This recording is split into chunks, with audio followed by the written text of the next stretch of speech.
I was 9. My family moved into a small, quiet neighborhood in Indiana. It was the kind of place where everyone knew each other, but our street was just a little off the main road, with old houses that had tall windows and deep front porches. Our house itself was creaky and drafty. The floors moaned whenever you walked, and the wind made weird whistles through the gaps in the window frames. One summer evening, my parents were in the kitchen, cooking dinner. The scent of garlic and onions filled the air, and I was sitting on the living room carpet, playing with my action figures. My cat's shadow was curled up on the couch. The sun was setting, painting the walls orange, and the first crickets had started their nightly chorus outside. Then, out of the corner of my eye, I noticed a face at the window. At first, I thought it was one of the neighbors checking if I wanted to come play, but as I focused, my stomach sank. The person wasn't waving. They were just staring, their face pressed against the glass, eyes wide and unblinking. I froze. My heart started pounding, but I tried to tell myself it was just a trick of the light, or maybe someone walking by. I whispered for my mom, but she didn't hear me over the sizzling pan. I kept staring at that window, and suddenly, the figure crouched, moved along the side of the house, and disappeared into the shadows. I ran to tell my parents. My dad laughed it off, saying it was probably a neighbor or someone looking for their dog.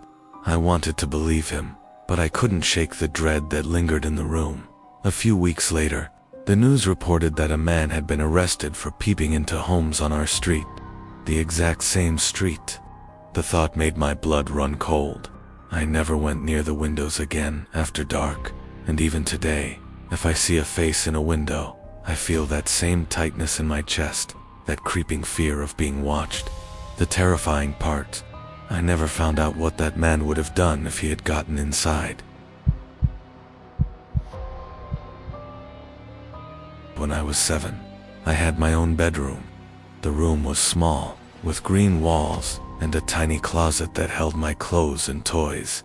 One night, after I'd fallen asleep, I woke to a faint scratching sound. At first, I assumed it was my cat.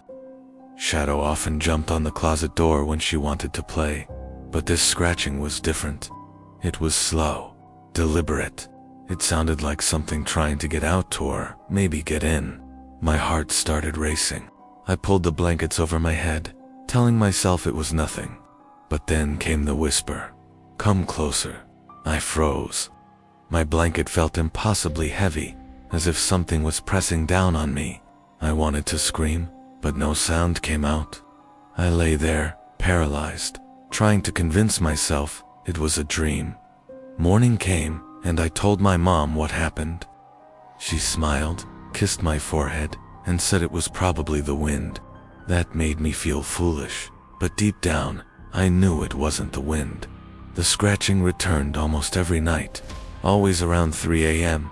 At first I stayed under the blanket, but the curiosity eventually got the better of me. One night, I opened the closet door. Nothing, just my toys, my clothes, the familiar shelves. No one. Years later, after I had moved out, I found out the vent in that closet connected directly to the small crawl space outside. A neighbor, a man I barely knew, had been caught peeping through the vent, watching kids in our house. The thought makes me shiver even now. Every night, I still double-check the locks in my apartment, and I can't shake the memory of that whisper in the darkness. I was 10 years old, and it was the end of summer. School had just started, but I often played alone at the local park after class. The playground was deserted when I arrived. Just me and the sounds of rustling leaves and a dog barking in the distance. The swings creaked in the wind, and the metal slide rattled as if it had a story of its own. I was climbing the slide when I noticed someone standing behind the jungle gym. At first I thought it was a kid my age, but then I saw them stay completely still. No wave, no blink, no movement at all. Just waiting. I waved. Nothing. I called out. Still nothing. The figures slowly turned. Their face was hidden in shadow, tilted in a way that didn't feel right. And then, for a second, I could see a smile that didn't belong to a child or an adult. I knew it wasn't friendly, it was patient, calculating. I ran home as fast as my legs could carry me, tears streaming down my face. My mom didn't believe me. "You have an active imagination," she said.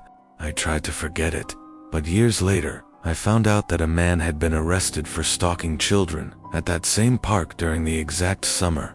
I had been there. Every time I see a deserted playground, I get that same feeling, the hair on my neck standing up.